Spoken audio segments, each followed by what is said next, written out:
నమస్కారం ETV news కు స్వాగతం ముఖ్యాంశాలు వైసీపీ హయాంలో సీఎంఓ పేరుతో డిస్టిలరీలకు బెదిరింపులు ముడుపులిస్తేనే మద్యం సరఫరా ఆర్డర్లంటూ హెచ్చరిక అవినీతి గుట్టు విప్పిన సెట్ నేడు సింగపూర్ ప్రభుత్వ ప్రతినిధులతో భేటీ కానున్న చంద్రబాబు వివిధ రంగాల్లో సహకారంపై చర్చ స్పోర్ట్స్ స్కూల్ సందర్శన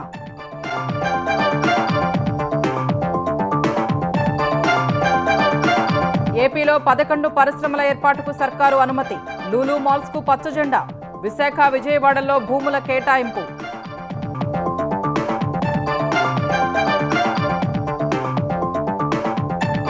నేడు తెలంగాణ మంత్రివర్గ సమావేశం స్థానిక ఎన్నికలపై చర్చ రిజర్వేషన్ల ఖరారుకు హైకోర్టును మరింత గడువు కోరే అవకాశం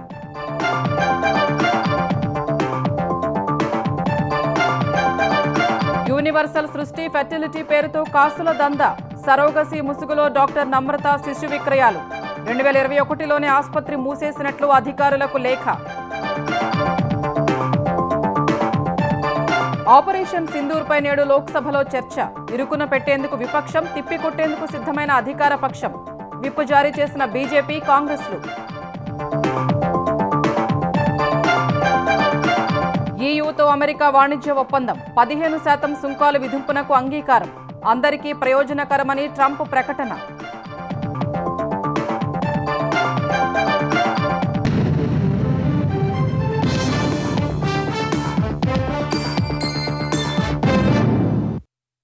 మద్యం కుంభకోణంలో వేల కోట్లు కొల్లగొట్టిన వైసీపీ ముఠా నాటి సీఎంఓ పేరుతో డిస్టిలరీల యాజమాన్యాల్ని బెదిరించినట్లు సిట్ దర్యాప్తులో బయటపడింది అప్పుడు అత్యధికంగా మద్యం సరఫరా ఆర్డర్లు దక్కించుకున్న ఎస్ఎన్జే షుగర్స్ అండ్ ప్రొడక్ట్స్ సంస్థ యాజమాన్యాన్ని ఈ విధంగానే లొంగదీసుకున్నట్లు తేలింది ఏకంగా 2365 కోట్ల విలువైన ఆర్డర్లు కట్టబెట్టి 300 కోట్ల ముడుపులు తీసుకున్నట్లు సిట్ గుర్తించింది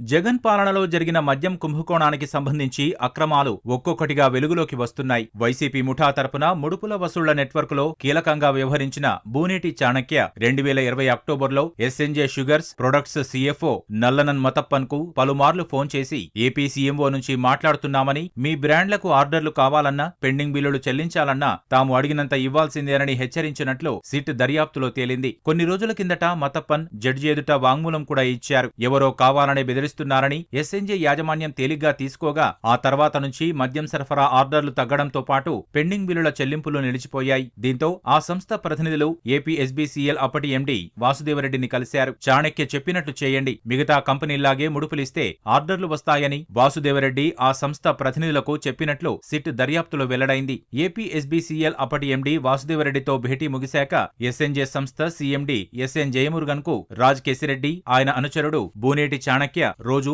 వాట్సాప్, టెలిగ్రామ్, సిగ్నల్ సహా ఇతర యాప్స్ ద్వారా వేర్వేరు నంబర్ల నుంచి కాల్స్ చేసి ఏపీలో వ్యాపారం చెయ్యాలంటే తాము చెప్పినట్లు ముడుపులివ్వాలని బెదిరించేవారని సిట్ గుర్తించింది. ఏపీ ప్రభుత్వంలో తాము పలుకుబడి కలిగిన వ్యక్తులమని ఎంపీలు పెద్దిరెడ్డి మిథున్ రెడ్డి, విజయసాయిరెడ్డికి సన్నిహితులమని చెప్పి ఒత్తిడి చేసేవారని తేలింది. దీంతో ఎస్ఎన్జే సంస్థ ముడుపుల చెల్లింపునకు అంగీకరించినట్లు సిట్ గుర్తించింది. తర్వాత నుంచి ఎస్ఎన్జేకు ఏపీ ఎస్బీసీఎల్ నుంచి భారీగా ఆర్డర్లు వచ్చాయి. ఏకంగా 2365 కోట్ల మేర మద్యం సరఫరా ఆర్డర్లు కట్టబెట్టి 300 కోట్ల ముడుపులు తీసుకున్నారని సిట్ పేర్కొంది. ఎస్ఎన్జే యాజమాన్యాన్ని బెదిరించి వారి అనుబంధ సంస్థ లీలా డిస్టిలరీస్ ను రాజ్ కేసిరెడ్డి తన గుప్పిట్లో పెట్టుకున్నారని తేల్చింది. దానికి ఏపీ ఎస్బీసీఎల్ నుంచి 453 కోట్ల ఆర్డర్లు లభించగా ఆ సొమ్మంతా కేసిరెడ్డికి చేరిందని సిట్ నిర్ధారించింది.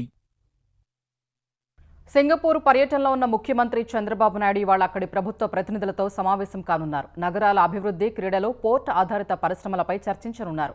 సింగపూర్ వాణిజ్య పరిశ్రమల శాఖ మంత్రి డాక్టర్ టాన్ సీ లెంగ్తో చంద్రబాబు భేటీ కానున్నారు. విద్యుత్, శాస్త్ర సాంకేతిక, పారిశ్రామిక సహకారంపై చర్చించనున్నారు. అనంతరం ఎయిర్బస్ సంస్థ ప్రతినిధులు కృతివాస్, వెంకట్ కట్కూరితో సమావేశం కానున్నారు. మధ్యాహ్నం సింగపూర్ స్పోర్ట్స్ స్కూల్ సందర్శించనున్న చంద్రబాబు ఆంధ్రప్రదేశ్లో క్రీడాభివృద్ధి ప్రణాళికల అనుసంధానంపై చర్చించనున్నారు. ఏపీలో పోర్టు ఆధారిత పారిశ్రామిక అభివృద్ధి, స్మార్ట్ లాజిస్టిక్స్, భారీగా తయారీ, ఎగుమతి మౌలిక సదుపాయాలపై పీఎస్ఏ సీఈఓ విన్సెంట్ ఆధ్వర్యంలో జరిగే ప్రత్యేక చర్చలో పాల్గొనున్నారు. సాయంత్రం ఆంధ్రప్రదేశ్ సింగపూర్ బిజినెస్ ఫోరం నిర్వహించే రోడ్ షోకు హాజరవుతారు. సింగపూర్ అంతర్జాతీయ పెట్టుబడిదారుల సమక్షంలో రాష్ట్రాభివృద్ధి ప్రణాళికలపై చంద్రబాబు ప్రసంగిస్తారు. అనంతరం అదానీ పోర్ట్స్ ఎండీ కరణ్ అదానీతో సమావేశమై ఏపీలో పోర్టుల అభివృద్ధి, పెట్టుబడులపై చర్చించనున్నారు. కడప, కర్నూలు, తిరుపతి, చిత్తూరు, విశాఖ, అనకాపల్లిలో ఒక్కరోజే 11 పరిశ్రమల ఏర్పాటుకు ఆంధ్రప్రదేశ్ ప్రభుత్వం అనుమతి ఇచ్చింది. 3 ఏళ్లలోనే మెజారిటీ ప్రాజెక్టులు తమ కార్యకలాపాలు ప్రారంభించి ఉద్యోగ అవకాశాలు కల్పించాలని ఉత్తర్వుల్లో పేర్కొంది. 21,000 కోట్ల పెట్టుబడుల ద్వారా 10,000 మందికి ఉద్యోగ అవకాశాలు లభిస్తాయని ప్రభుత్వం వెల్లడించింది. జమ్మలమడుగు నియోజకవర్గంలోని సున్నపురాళ్లపల్లిలో ఇంటిగ్రేటెడ్ స్టీల్ ప్లాంట్ ఏర్పాటు బాధ్యతను జేఎస్డబ్ల్యూ సంస్థకు అప్పగించింది. వైఎస్ఆర్ స్టీల్ కార్పొరేషన్ లిమిటెడ్ను జేఎస్డబ్ల్యూ రాయలసీమ స్టీల్ ప్లాంట్ లిమిటెడ్గా మార్పు చేస్తూ ఏపీ ప్రభుత్వం ఉత్తర్వులు జారీ చేసింది. విశాఖ బీచ్ రహదారిలోని హార్బర్ పార్క్లో Lulu international shopping malls private లిమిటెడ్కు 99 ఏళ్ల లీజు ప్రాతిపదికన 13.74 ఎకరాలను ఏపీఐఏసీ ద్వారా కేటాయించింది. కర్నూలు జిల్లాలోని ఓర్వకల్ మెగా ఇండస్ట్రియల్ హబ్లో 5 గిగావాట్ సోలార్ సెల్ సహా 5 గిగావాట్ల సోలార్ మాడ్యూల్ తయారీ పరిశ్రమ ఏర్పాటుకు ప్రభుత్వం అనుమతించింది. అనకాపల్లి జిల్లాలోని అచ్యుతాపురం, రాంబిల్లి మండలాల్లో మిగిలిన 695.35 ఎకరాల విస్తీర్ణం లీజు వ్యవధిని 25 ఏళ్ల పాటు పొడిగించాలని Brandix India apparel city private limited అభ్యర్థనను ప్రభుత్వం ఆమోదించింది. అనుమతులు తీసుకోని లేఅవుట్లలో స్థలాల క్రమబద్ధీకరణకు ఇదివరకే దరఖాస్తు చేసుకుని వివిధ కారణాలతో ఫీజులు చెల్లించని వారు, సంబంధిత దస్త్రాలు గడువులోగా సమర్పించని వారికి ఏపీ ప్రభుత్వం మరో అవకాశం ఇచ్చింది. ఈ మేరకు ఏపీ పురపాలక పట్టణాభివృద్ధి శాఖ ఉత్తర్వులు జారీ చేసింది. ఆయా స్థలాన్ని మళ్లీ క్రమబద్ధీకరించుకోవచ్చని సూచించింది. అందుకోసం సబ్ రిజిస్ట్రార్ కార్యాలయాల్లో ప్రస్తుత రేట్ల ప్రకారం స్థలాల విస్తీర్ణానికి తగ్గట్టుగా నిర్దేశిత ఫీజు చెల్లించాల్సి ఉంటుందని పేర్కొంది. స్థలాల క్రమబద్ధీకరణకు ముందుగా వచ్చే వారి పెండింగ్ దరఖాస్తుల్ని పరిష్కరించాలని ప్రభుత్వం ఆదేశించింది. కులగణనపై నిపుణుల కమిటీ నివేదికతో పాటు పలు అంశాలపై చర్చించేందుకు తెలంగాణ మంత్రివర్గం ఇవాళ భేటీ కానుంది. పంచాయతీలకు రిజర్వేషన్ల ఖరారుకు హైకోర్టు విధించిన గడువు ముగియడంతో స్థానిక ఎన్నికలపై ఎలా ముందుకెళ్లాలనే విషయమై సమాలోచనలు జరపనుంది. గోశాలల నిర్మాణం, గిగ్ వర్కర్ల పాలసీ, సాగునీటి ప్రాజెక్టుల అంచనాల పెంపు తదితర అంశాలపై కేబినెట్లో నిర్ణయం తీసుకోనున్నట్లు సమాచారం. తెలంగాణ మంత్రివర్గం సమావేశం ఇవాళ జరగనుంది. ఈ నెల 25న వాయిదా పడిన కేబినెట్ భేటీ మధ్యాహ్నం 2 గంటలకు సీఎం రేవంత్ రెడ్డి అధ్యక్షతన సచివాలయంలో జరగనుంది. కులగణనపై స్వతంత్ర నిపుణుల కమిటీ ఇచ్చిన నివేదికపై చర్చించే అవకాశం ఉంది. కులగణన సర్వే డేటా ఆధారంగా సామాజిక, రాజకీయ, ఆర్థిక, విద్య, ఉద్యోగ, ఉపాధి రంగాల్లో కులాల వారీగా వెనుకబాటుతనాన్ని కమిటీ విశ్లేషించింది. ప్రభుత్వ పరంగా తీసుకోవాల్సిన విధానపరమైన చర్యలను కమిటీ సిఫార్సు చేసింది. ఇటీవల ప్రభుత్వానికి కమిటీ సమర్పించిన నివేదికపై ఢిల్లీలో రాహుల్ గాంధీతో కూడా ప్రభుత్వ పెద్దలు చర్చించారు. పంచాయతీల రిజర్వేషన్ల ఖరారుపై కూడా కేబినెట్లో చర్చ జరిగే అవకాశం ఉంది. రిజర్వేషన్ల ఖరారు కోసం హైకోర్టు విధించిన గడువు ముగిసింది. మరోవైపు బీసీ రిజర్వేషన్ల పెంపు బిల్లులు, ఆర్డినెన్స్ అంశాలు ఎటూ తేలలేదు. రిజర్వేషన్లపైన ఎలా ముందుకెళ్లాలనే అంశంపై చర్చించే అవకాశం ఉంది. గోశాలల విధానంపై కేబినెట్ తుది నిర్ణయం తీసుకోనుంది. మొదటి దశలో 4 ప్రాంతాల్లో విశాలమైన గోశాలలు నిర్మించాలని ప్రభుత్వం భావిస్తోంది. గిగ్ వర్కర్ల సంక్షేమం కోసం సిద్ధం చేసిన ముసాయిదా బిల్లుపై కూడా చర్చ జరగొచ్చని తెలుస్తోంది. కొత్తగా ప్రారంభించనున్న జూనియర్ కాలేజీల్లో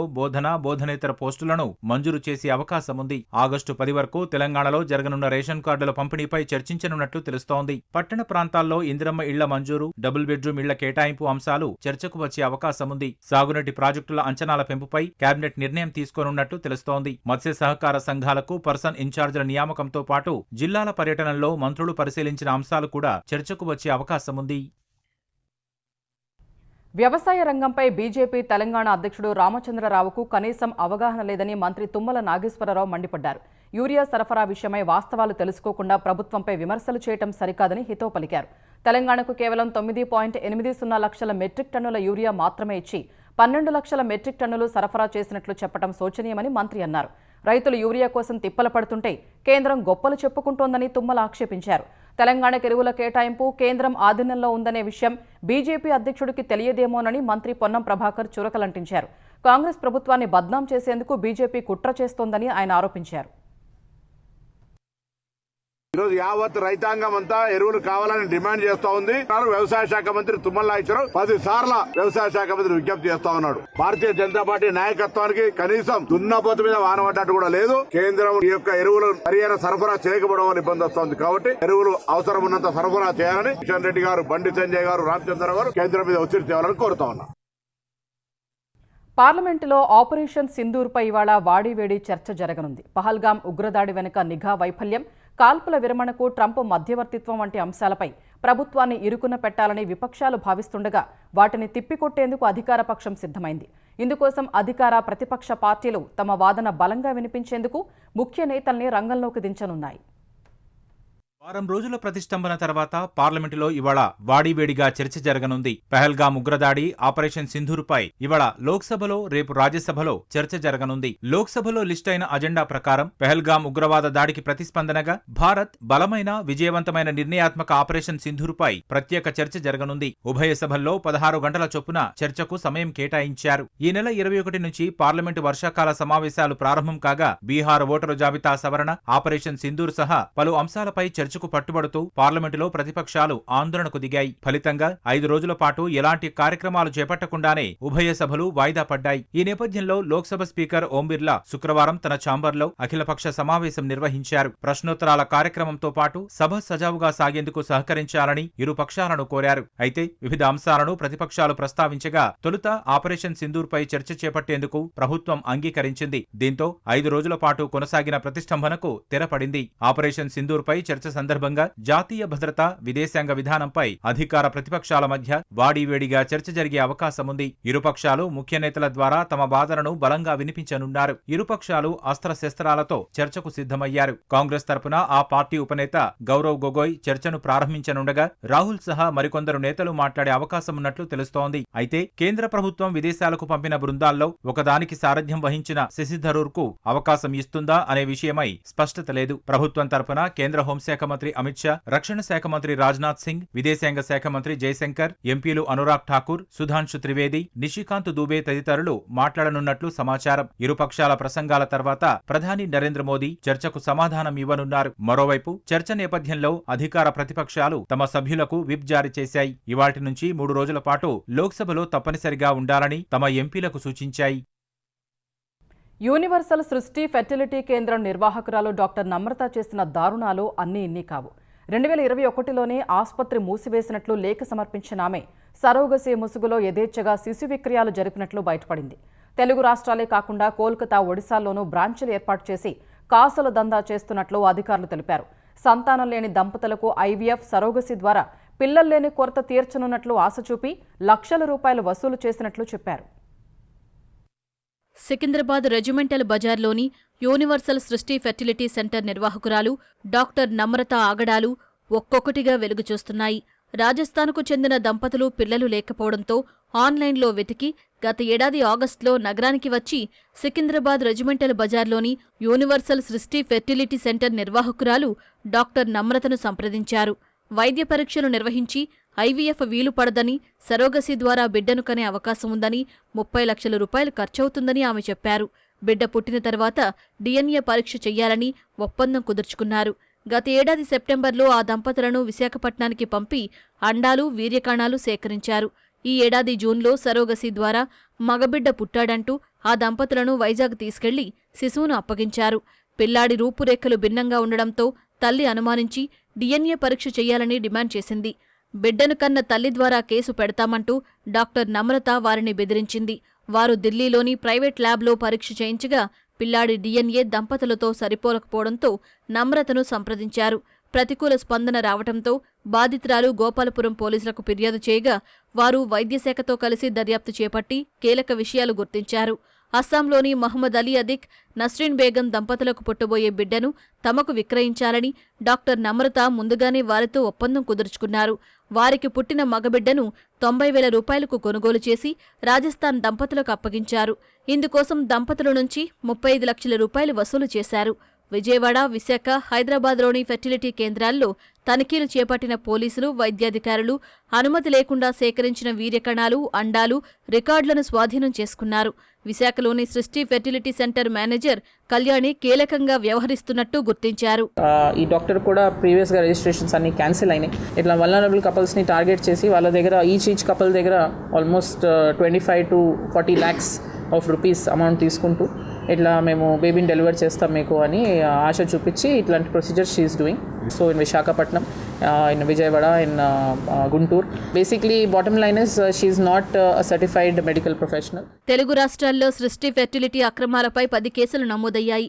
రెజిమెంటల్ బజార్లోని కేంద్రంలో చేపట్టిన తనిఖీల్లో అక్రమంగా సరోగసీ చేపడుతున్నట్టు ఆధారాలు లభించాయని డిఎంహెచ్ఓ డాక్టర్ వెంకటి తెలిపారు. నష్టపోయిన బాధితులు ప్రశ్నించేందుకు వెళితే న్యాయవాదిగా పనిచేస్తున్న ఆమె కుమారుడు జయంత్ కృష్ణ వారిని బెదిరిస్తున్నట్టు గుర్తించారు. డాక్టర్ నమ్రతను పోలీసులు విజయవాడలో అదుపులోకి తీసుకున్న సమయంలో పక్కనే ఉన్న తన బిడ్డల్ని ఉద్దేశించి డబ్బు అంటూ వెంటపడితే ఫలితం ఇలానే ఉంటుందంటూ ఆవేదన వ్యక్తం చేసినట్టు సమాచారం. ఈ క్లినిక్ పైన మనం రైడ్ చేసినప్పుడు థియేటర్ కనిపించింది. యాక్చువల్లీ ఆమె అక్కడ థియేటర్ ఏది రన్ చేయడం లేదని చెప్పి క్లోజర్ లెటర్ అనేది మనకు 2021లోనే ఇవ్వడం జరిగింది. Registration certificates and PCPNDT certificates validity అనేది 2021లో అయిపోయినాయి. మళ్ళీ ఆమె అప్లై చేసుకోవడం కానీ అండ్ మా దగ్గర అప్రోచ్ అయినప్పుడు కోర్టులో కేసు ఉంది కాబట్టి మేము ఇవ్వలేమని చెప్పడం కూడా జరిగింది.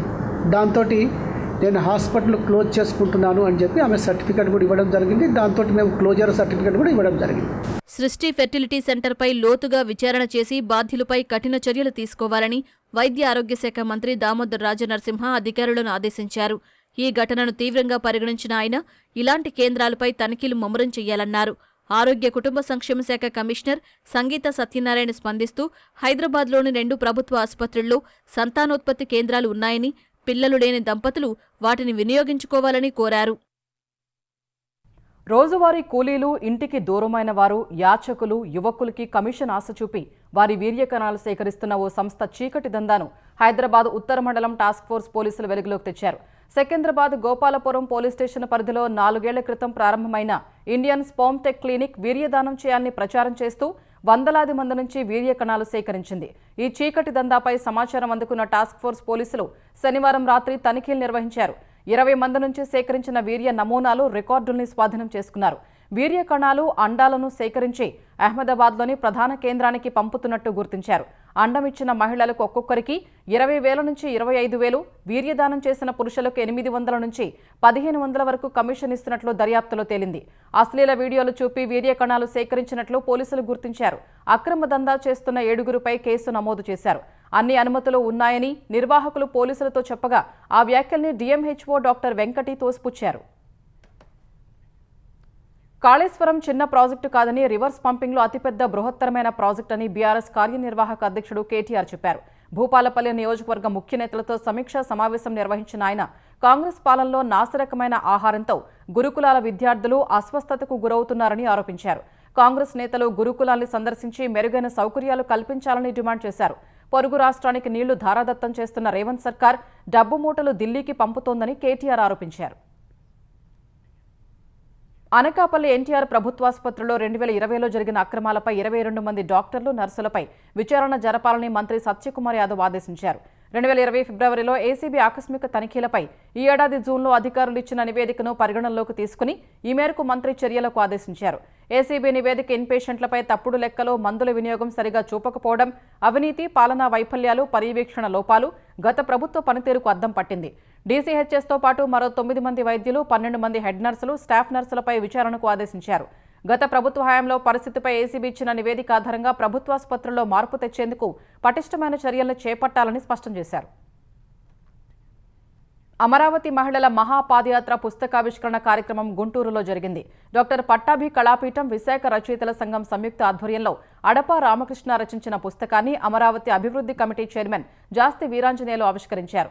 అమరావతి మహిళల త్యాగం మరవలేనిది, చారిత్రాత్మకమని వీరాంజనేయులు కొనియాడారు. అమరావతి ఉద్యమం దేశ చరిత్రలో నిలిచిపోయిందని పేర్కొన్నారు. గత ప్రభుత్వం 3 రాజధానుల అంశాన్ని తెరపైకి తెచ్చి ఏపీ ప్రజల మనోభావాల్ని దెబ్బతీయడమే కాకుండా రాష్ట్రాభివృద్ధిని కుంటుపడేలా చేసిందన్నారు. ఐరోపా యూనియన్తో వాణిజ్య ఒప్పందం కుదుర్చుకున్నట్టు అమెరికా అధ్యక్షుడు డొనాల్డ్ ట్రంప్ ప్రకటించారు. ఈ ఒప్పందం ప్రకారం ఐరోపా యూనియన్ నుంచి అమెరికాకి ఎగుమతయ్యే ఉత్పత్తులపై 15% సుంకాలు విధించనున్నట్లు చెప్పారు. అమెరికాలో $600 బిలియన్ అదనపు పెట్టుబడులు, 750 బిలియన్ల విలువైన కొనుగోళ్లకు ఐరోపా యూనియన్ హామీ ఇచ్చిందని ప్రకటించారు. స్కాట్లాండ్లో EU అధ్యక్షురాలు ఉర్సులా వార్డెన్ లెయన్తో చర్చల తర్వాత వాణిజ్య ఒప్పందం గురించి ట్రంప్ ప్రకటన చేశారు. ఇది అందరికీ మంచి ఒప్పందమని ఆయన పేర్కొన్నారు. EU అధ్యక్షురాలు ఉర్సులా కూడా అమెరికాతో మంచి ఒప్పందం కుదిరినట్టు చెప్పారు. పరస్పర సుంకాల కారణంగా ప్రపంచవ్యాప్తంగా ఆర్థిక అస్థిరత తలెత్తకుండా జాగ్రత్త వహించారు. మాంచెస్టర్ వేదికగా భారత్, ఇంగ్లాండ్ మధ్య జరిగిన 4వ టెస్ట్ డ్రాగా ముగిసింది. రవీంద్ర జడేజా 107, వాషింగ్టన్ సుందర్ 101 అజేయంగా నిలిచి భారత్ను గట్టెక్కించారు. అంతకుముందు కెప్టెన్ శుభ్మన్ గిల్ 103, కేఎల్ రాహుల్ 90 పరుగులతో భారత్కు విలువైన పరుగులు అందించారు. తొలి ఇన్నింగ్స్లో భారత్ 358, ఇంగ్లాండ్ 669 పరుగులకు ఆలౌట్ అయ్యాయి. రెండో ఇన్నింగ్స్లో భారత్ 4 వికెట్ల నష్టానికి 425 పరుగులు చేసింది. సుందర్ శతకం చేసిన తర్వాత మ్యాచ్ డ్రాగా ముగిసినట్లు అంపైర్లు ప్రకటించారు. మ్యాచ్ ఫలితం తేలే అవకాశం లేకపోవడంతో 10 ఓవర్లు మిగిలి ఉండగానే మ్యాచ్ను డ్రాగా ముగించేందుకు ఇరు జట్లు అంగీకరించాయి.